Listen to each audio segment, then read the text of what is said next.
झूठा लड़का और भेड़िया, short story for kids in Hindi. बहुत समय पहले की बात है। एक बार एक गांव में एक लड़का रहा करता था जो कि पास की पहाड़ी पर चढ़ते गांव की भेड़ों को देखकर उब गया था।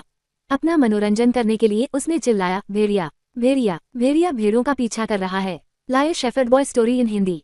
जब गांव वालों ने उसकी चीख सुनी तो वे भेड़िए को भगाने के लिए पहाड़ी पर दौड़ते हुए आए, लेकिन जब वे पहुंचे तो उन्होंने कोई भेड़िया नहीं देखा। उनके गुस्से वाले चेहरों को देखकर लड़का खुश हो गया। उसे ये देखकर मजा आया। सभी गांव वालों ने उस लड़के को चेतावनी दी कि भेड़िया भेड़िया चिल्लाओ मत लड़का, जब कोई भेड़िया नहीं है।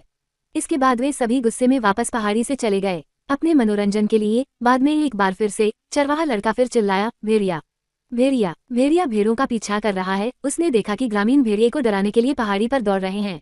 ये देख उसे फिर से आनंद आने लगा। जब उन्होंने देखा कि कोई भेड़िया नहीं है तो उन्होंने सख्ती से उस लड़के को कहा कि जब कोई भेड़िया नहीं है तब उसे उन्हें नहीं बुलाना चाहिए, केवल भेड़िया के आने पर ही उन्हें उसे पुकारना चाहिए। जब वो गांव वाले पहाड़ी के नीचे जा रहे थे तब वो लड़का मन ही मन मुस्कुराया। बाद में लड़के ने एक असली भेड़िए को अपने झुंड की तरफ आते देखा।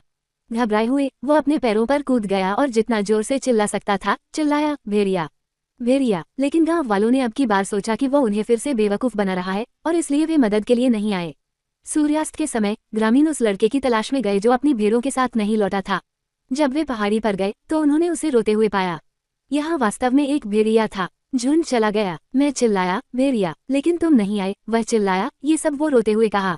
अब एक बूढ़ा आदमी लड़के को सांत्वना देने गया। जैसे ही उसने उसके पीठ पर अपना हाथ रखा उसने कहा, झूठे पर कोई विश्वास नहीं करता, भले ही वो सच कह रहा हो। अब उस लड़के को अपनी गलती का पछतावा हुआ। कहानी की सीख। इस कहानी से हमें ये सीख मिलती है कि झूठ से विश्वास टूट जाता है। भले ही आप सच कह रहे हो, कोई भी झूठ पर विश्वास नहीं करता है, इसलिए हमेशा सच बोलना चाहिए।